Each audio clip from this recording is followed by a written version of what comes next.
শিক্ষার্থীবৃন্দ, আসসালামু আলাইকুম। আশা করি সবাই ভালো আছো, সুস্থ আছো। শিক্ষার্থীবৃন্দ, আমাদের ক্লাসটি আরো আগেই শুরু হওয়ার কথা ছিল, কিন্তু আমার এখানে বিদ্যুৎ ছিল না। তো কিছুক্ষণ আগে যেহেতু বিদ্যুৎ এসেছে, সেজন্য আমার ক্লাস নিতে শুরু করতে দেরি হয়েছে, এজন্য আন্তরিকভাবে দুঃখিত। শিক্ষার্থীবৃন্দ, আমাদের আজকের সেই রুটিন অনুযায়ী নির্ধারিত ক্লাস অষ্টম শ্রেণীর বাংলা প্রথম পত্র। তা আমরা আজকে আলোচনা করব তোমাদের একটি নতুন কবিতা রূপাই। এই কারণে নতুন বলেছি কারণ 2 বছর আগে এই রূপাই কবিতাটি পাঠ্য ছিল না। এই 2 বছর ধরে এই রূপাই কবিতাটি পাঠ্য হয়েছে তোমাদের অষ্টম শ্রেণীতে। তো রূপাই একটি মজাদার কবিতা, সুন্দর কবিতা। এই রূপাই কবিতাটি লিখেছেন কবি জসিমউদ্দিন। কবি জসিমউদ্দিন 1903 সালে ফরিদপুর জেলার তাম্বুলখানা গ্রামে জন্মগ্রহণ করেন। মাতুলালয়ে মানে মায়ের বাড়িতে বা মামার বাড়িতে। কর্মজীবনের শুরুতেই তিনি ঢাকা বিশ্ববিদ্যালয়ের বাংলা বিভাগে অধ্যাপনা করেছেন কিছুদিন, প্রায় 5 বছর বা এরকমের। এরপরে তিনি সরকারের তথ্য প্রচার বিভাগে উচ্চ পদে যোগ দেন। সাহিত্য কর্মসাধনা, কাহিনী কাব্য, নকশি কাঁথার মাঠ, সুজন বাদিয়ার ঘাট। তোমরা জানো বা হয়তো পরে আরো জানবে যে পল্লীকবি জসিমউদ্দিন তার যে নকশি কাঁথার মাঠ, সুজন বাদিয়ার ঘাট, এই যে কাহিনী কাব্য দুটো, যখন এই কাহিনী কাব্য দুটো প্রকাশিত হয় তখন পৃথিবীর বিভিন্ন ভাষায় প্রায় 30-35টি ভাষায় এই কাব্য দুটি অনুবাদ হয়েছিল, বেশ জনপ্রিয়তা পেয়েছিল বিশ্বব্যাপী। কাব্যগ্রন্থ রাখালি, বালুচর, মাটির কান্না ইত্যাদি। তার নাটক বেদের মেয়ে, উপন্যাস বোবা কাহিনী। তার শিশুতোষ রচনা আছে শিশু কিশোরদের জন্য, হাসু, এক পয়সার বাসি, ডালিম কুমার ইত্যাদি। তার একটি গানের সংকলন আছে রঙিলা নায়ের মাঝি। তার উপাধি হলো পল্লী কবি। মৃত্যু 1976 সালে ঢাকায়। তো এই কবি জসিমউদ্দিন তিনি আসলে অসাধারণ মেধাবী ছিলেন। তিনি যখন কলকাতা বিশ্ববিদ্যালয়ের ছাত্র, তো সেই কলকাতা বিশ্ববিদ্যালয়ের ছাত্র থাকাকালীনই তিনি সাহিত্য রচনায় আত্মনিয়োগ করেন, সাহিত্য রচনা শুরু করেন। তো তিনি যখন বিশ্ববিদ্যালয়ের ছাত্র, তখনই তার একটি কবিতা কবর খুব প্রশংসা পায় বা সবাই খুব প্রশংসা করে কবিতাটি পড়ে। পরবর্তীতে এমন হয়েছে যে তিনি ছাত্র থাকাকালীনই সেইটার কবর কবিতাটি প্রবেশিকা পরীক্ষায় পাঠ্য করে দেওয়া হয়। প্রবেশিকা মানে হলো মেট্রিক, অর্থাৎ তখনকার দিনে মেট্রিককে বা এসএসসি কে প্রবেশিকা বলা হতো। তো সেই কবর কবিতাটি সেই প্রবেশিকা পরীক্ষায় পাঠ্য করে দিয়েছিল। তাহলে বুঝতেই পেরেছ যে এই পল্লী কবি জসিমউদ্দিন অনেক অসাধারণ ও মেধাবী একজন কবি। তো তাকে পল্লী কবি কেন বলা হয়? কারণ অনেক কবি রয়েছেন, সাহিত্যিক রয়েছেন, কাউকেই তো পল্লী কবি বলা হয় না, কিন্তু সবাই তো কবিতা লেখে। তাহলে সবাই যেহেতু কবিতা লিখে, তাহলে জসিমউদ্দিনকে কেন পল্লী কবি বলা হয়? এটি একটি প্রশ্ন তোমাদের থাকতে পারে। তো তোমরা এটা ভালো করে লক্ষ্য করবে যে কবি জসিমউদ্দিন তার যে সাহিত্য কর্মগুলো রয়েছে, তার যে উপন্যাস, তারপরে যে কাব্যগ্রন্থ, কাহিনী কাব্য, শিশুতোষ রচনা, নাটক, যা কিছুই আছে, সেখানে তিনি পল্লী মানে গ্রামের তুচ্ছ ফুল, তুচ্ছ ফল, তুচ্ছ খাবার, অর্থাৎ গ্রামীণ যে খাবার, যে ফল, যে গাছ গাছালি, যেগুলোকে সাধারণত মানুষ অবহেলা করে, যেগুলোকে কাব্য সাহিত্যে স্থান দেন না, যেগুলোকে সাহিত্য রচনায় নিয়োগ করেন না, সেই তুচ্ছ অবহেলিত ফুল ফল এবং সেই সাধারণ মানুষকে কেন্দ্র করেই কিন্তু এই জসিমউদ্দিনের সব সাহিত্য কর্মগুলো সাজানো। যেমন তার যতগুলো সাহিত্য আছে, যতগুলো কাব্য কবিতা আছে, সেখানে পড়লে দেখবা সেই সাধারণ মানুষের জীবন কাহিনী, সাধারণ মানুষের দুঃখ বেদনা, তাদের দুঃখ হাসি কান্নার ইতিহাস নিয়ে তিনি লিখেছেন, সেই কাহিনীগুলো নিয়ে লিখেছেন। আবার গ্রামীণ সাধারণ মানুষের সাথে সাথে সাধারণ ফুল, সাধারণ ফল, একদম অজ পাড়াগায় গ্রাম থেকে যে উৎসগুলো সংগ্রহ করে তিনি তার কবিতায় আধুনিকভাবে রূপায়ণ করেছেন, সে কারণেই মূলত এই জসীমউদ্দিনকে পল্লী কবি উপাধি দেওয়া হয়। পল্লী মানে গ্রাম, কবি মানে কবি, তো পল্লী কবি মানে হলো গ্রামের কবি, অর্থাৎ গ্রামীণ সাধারণ মানুষের সুখ দুঃখের বর্ণনা তিনি তুলে ধরেছেন তার সাহিত্যে। গ্রামীণ সাধারণ ফুল ফল, সাধারণ পাখি, সাধারণ প্রাণী, এদেরকে যেভাবে তিনি সাহিত্যে ঠাঁই দিয়েছেন, সে কারণেই তাকে পল্লী কবি উপাধি দেওয়া হয়েছে। কারণ এরকম অন্য কোনো কবির সাহিত্যে সাধারণত পল্লীর সাধারণ মানুষের সুখ দুঃখ, পল্লীর সাধারণ যে জিনিস, সাধারণ পশু পাখি, সাধারণ ফুল ফল, এসবের বর্ণনা সাধারণত পাওয়া যায় না। এবং তার যে দেখবা সাহিত্য কর্মগুলায় যে খাবারের বর্ণনা আছে, সেগুলোও খুব সাধারণ খাবার, যেগুলো সাধারণত আধুনিক কাব্য সাহিত্যে স্থান পায় না, সেগুলোকেই তিনি তুলে ধরেছেন।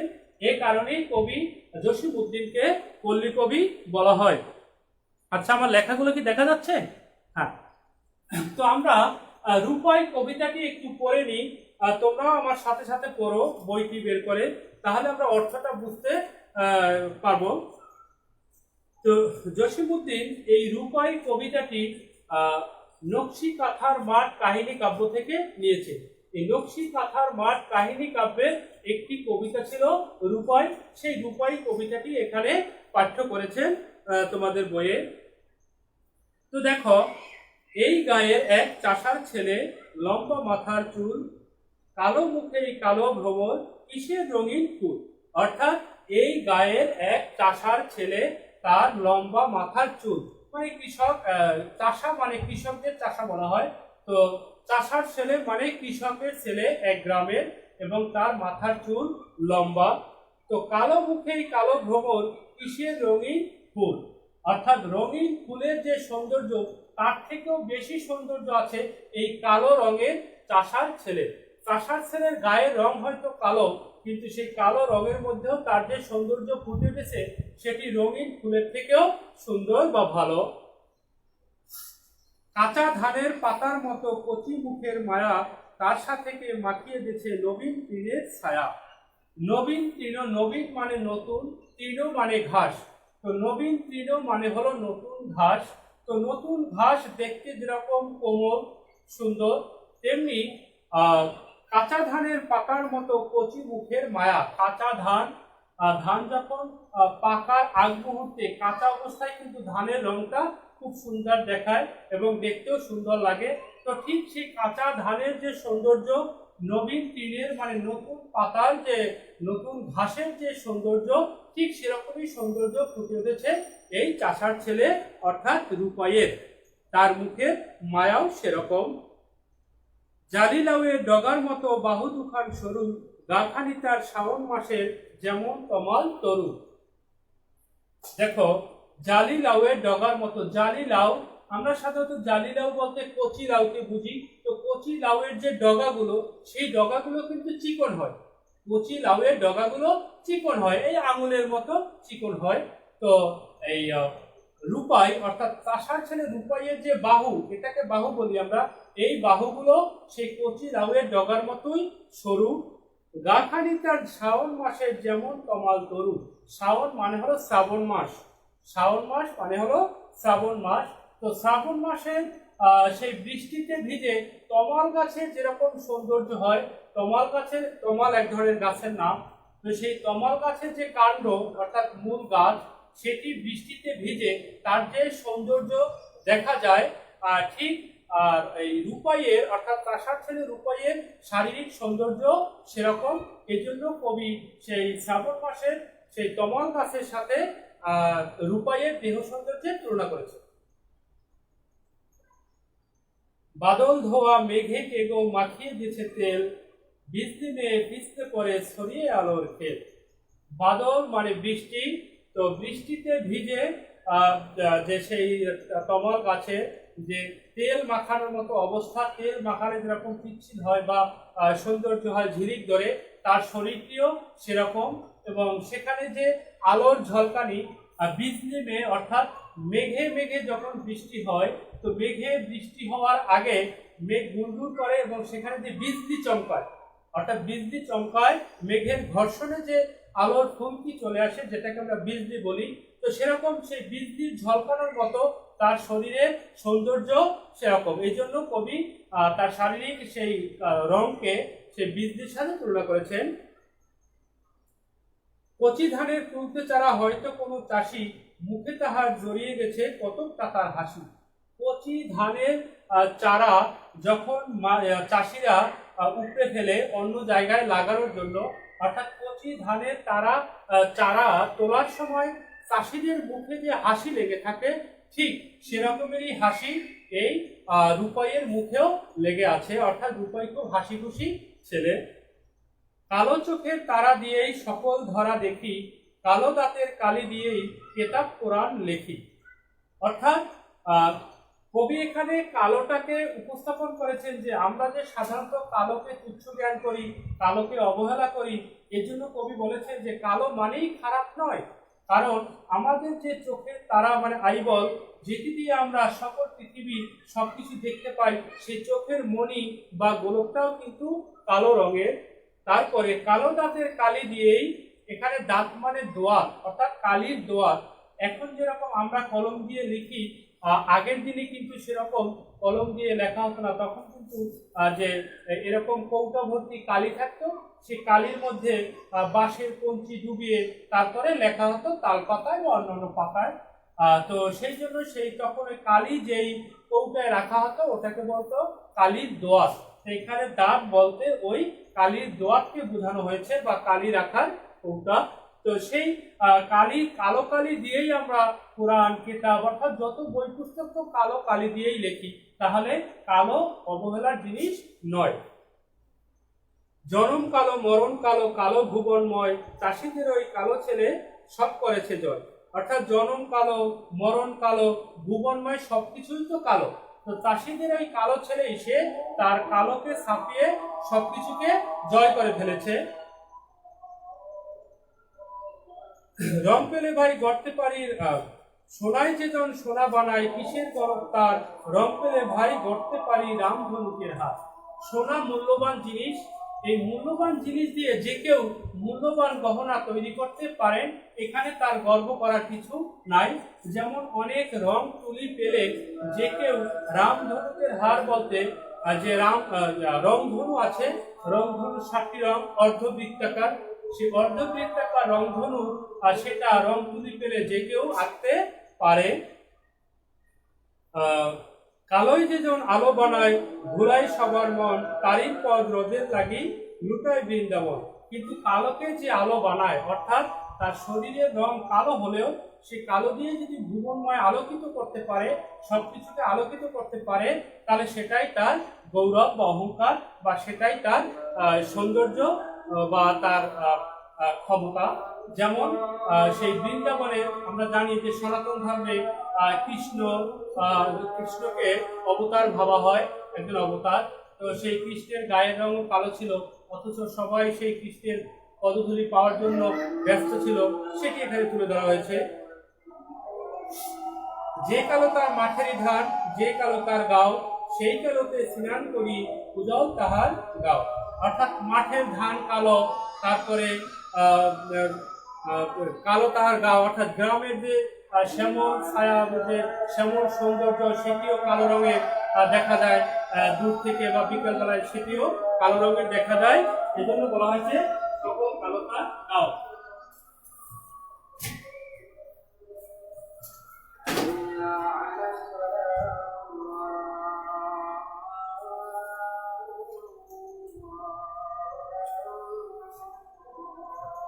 তো এরপর দেখো,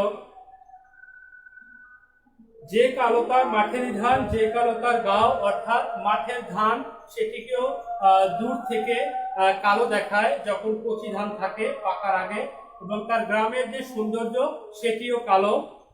সেই কালোতে স্নান করি উজ্জ্বল তাহার গাও, স্নান মানে গোসল করা, অর্থাৎ সেই কালোর মধ্যেই এই সোনার ছেলে বা রূপাই সে সবকিছুকে উজ্জ্বল করেছে তার কাজকর্ম দিয়ে বা তার পারদর্শিতা দিয়ে। আখড়াতে তার বাঁশের লাঠি অনেক মানে মানি, অর্থাৎ আখড়া মানে যেখানে নৃত্য গীতি বা কুস্তি এসব শেখানো হয়, মল্লযুদ্ধ এসব শেখানো হয়, সেটা আখড়া বলে।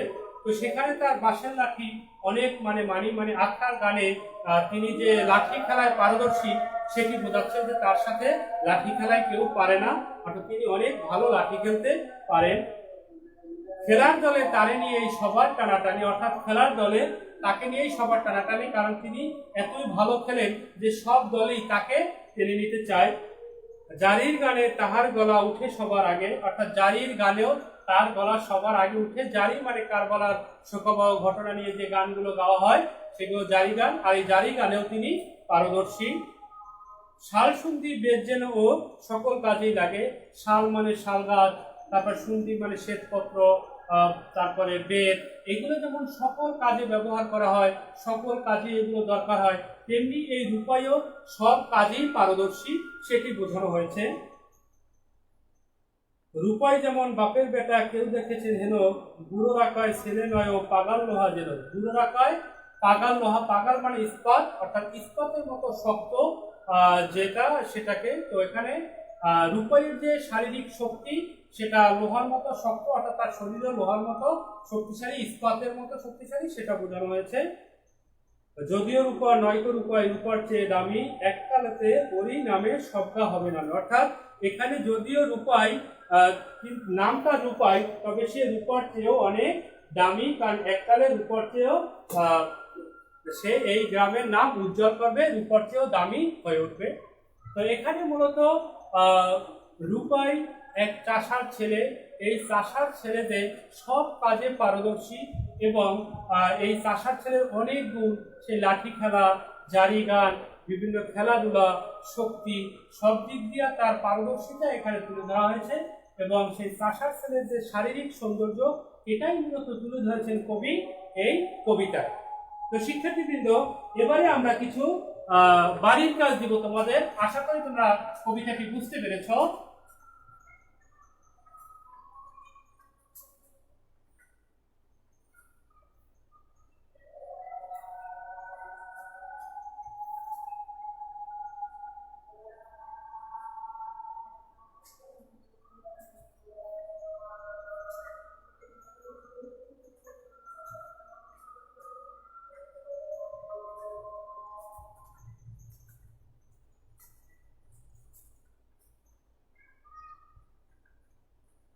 বাড়ির কাজ দেখো, জ্ঞানমূলক প্রশ্ন। লেখাগুলো কি দেখা যাচ্ছে? হ্যাঁ, লেখা দেখা যাচ্ছে। গায়ের চাষার ছেলের নাম কি?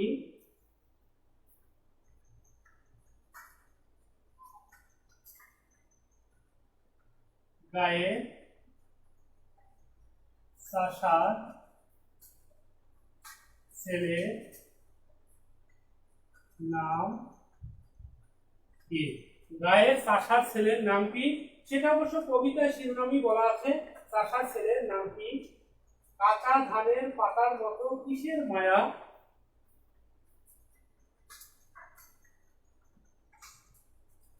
কাঁচা ধানের পাতার মতো কিসের মায়া, এটাও আমরা আলোচনা করেছি। কবিতা যখন পড়িয়েছি সেখানেও আমরা বলেছি, বৃষ্টি মেয়ে কি ছড়িয়ে পিছতে পড়ে,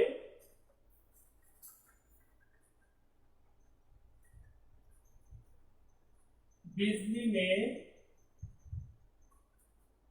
কি ছড়িয়ে পিছলে পড়ে, বিজলি মেয়ে কি ছড়িয়ে পিছলে পড়ে। রূপাইকে পাগল লোহা বলেছে কারা?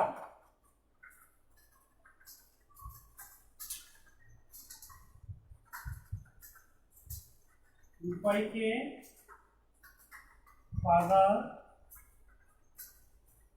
লোহা বলেছে কারা? বুড়োরা কয় বুড়োরা, এখানে আমরা কবিতা আলোচনায় বলেছি। তারপরে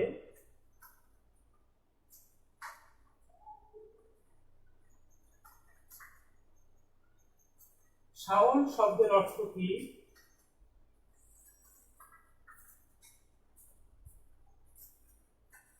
শাওন শব্দের অর্থ কি? শাওন শব্দের অর্থ কি? সিরাম শব্দের অর্থ কি?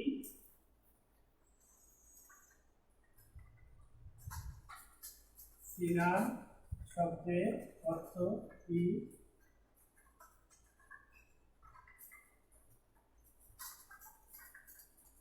শব্দের অর্থ কি? আখড়া কি? আখড়া কি সেটাও আমরা বলেছি। এরপরে কৃষকের বাহু দুইখানি কিসের মতো বলে মনে হয়?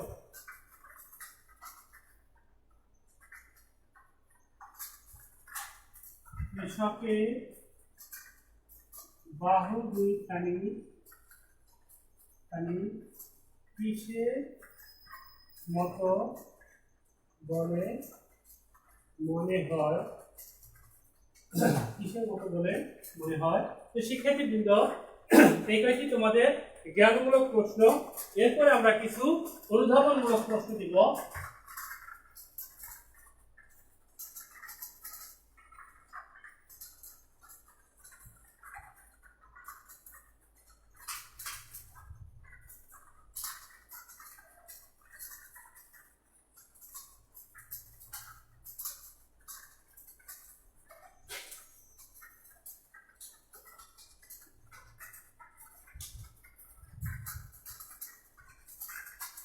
দেখো, অনুধাবনমূলক প্রশ্ন যেমন কালো যেজন আলো বানায় ধুলায় সবার মন।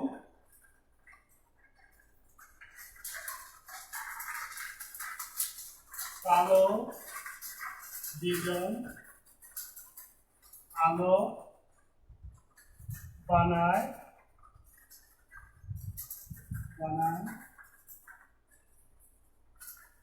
ধুলায় সবার মন বলতে কি বোঝানো হয়েছে ব্যাখ্যা করো। কি বোঝানো হয়েছে ব্যাখ্যা করো। চাষিদের ওই কালো ছেলে সব করেছে জয়।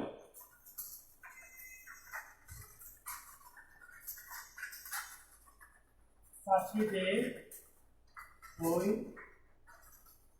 কালো ছেলে সব করেছে জয়। ব্যাখ্যা করো। চাষিদের কালো ছেলে সব করেছে জয়, ব্যাখ্যা করো।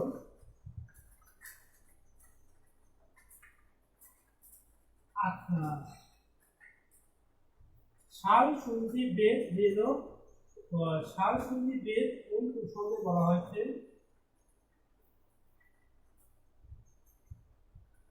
শাল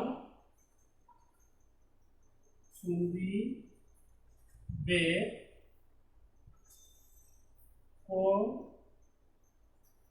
প্রসঙ্গে বলা হয়েছে? ব্যাখ্যা করো।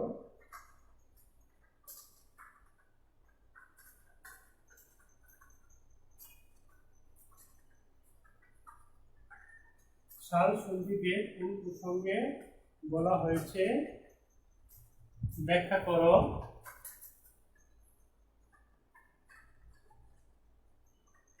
জারির গানে কাহার গলা উঠে সবার আগে?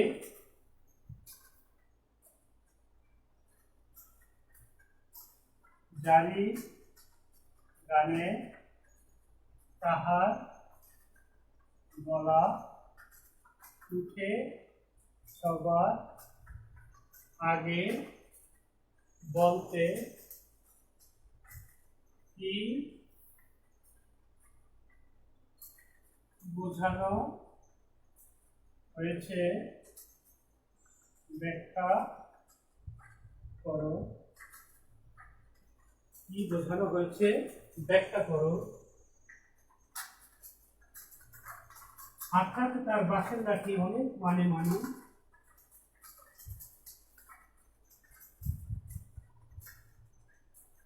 আখড়াতে তার বাঁশের লাঠি অনেক মানে, অনেক মানে মানি বলতে বলতে কি বোঝানো হয়েছে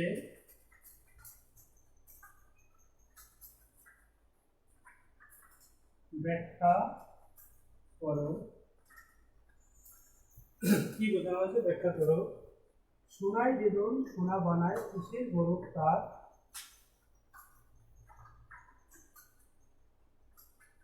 সোনায় যেজন সোনা বানায়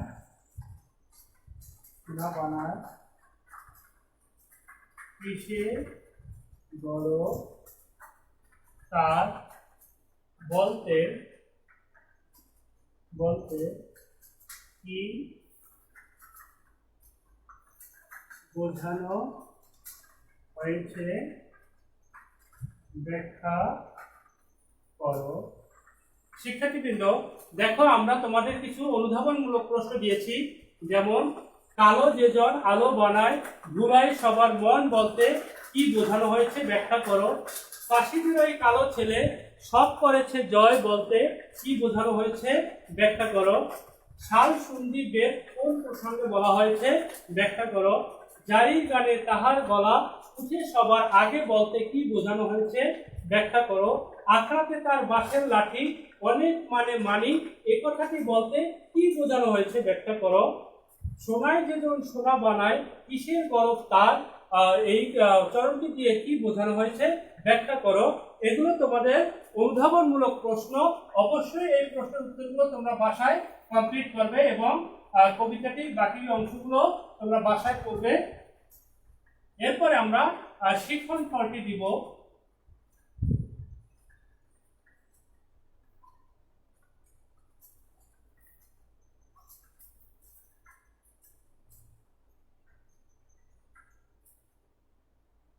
শিক্ষণ ফল অর্থাৎ এই কবিতাটি পাঠ করে আমরা কি শিখলাম যেটি আমাদের প্রয়োজনে আসবে।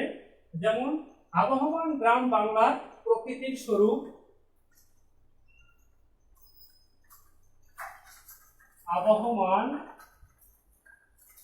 গ্রাম বাংলার প্রকৃতির স্বরূপ।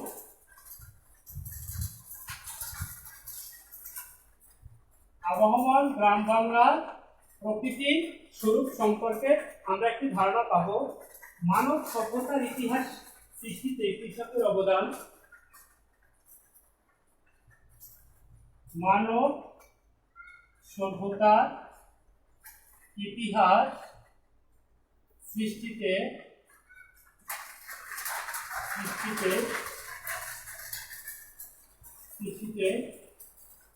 কৃষকদের অবদান সম্পর্কে ধারণা। মানব সভ্যতার ইতিহাস সৃষ্টিতে কৃষকদের অবদান সম্পর্কে ধারণা। প্রকৃতির পটভূমিতে গ্রামীণ কৃষকদের শৈল্পিক রূপ উদ্ভাবন।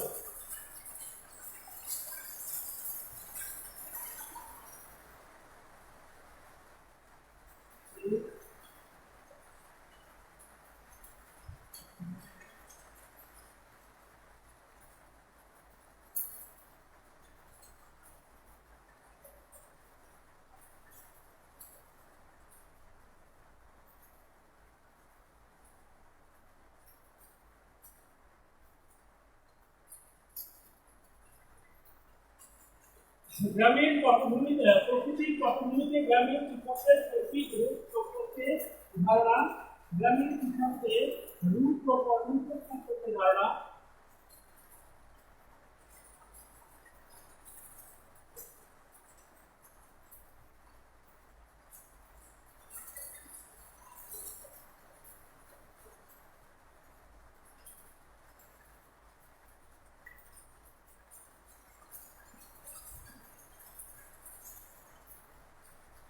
শিক্ষার্থীবৃন্দ, আমাদের রূপাই কবিতাটি আলোচনা আমরা এখানেই শেষ করছি।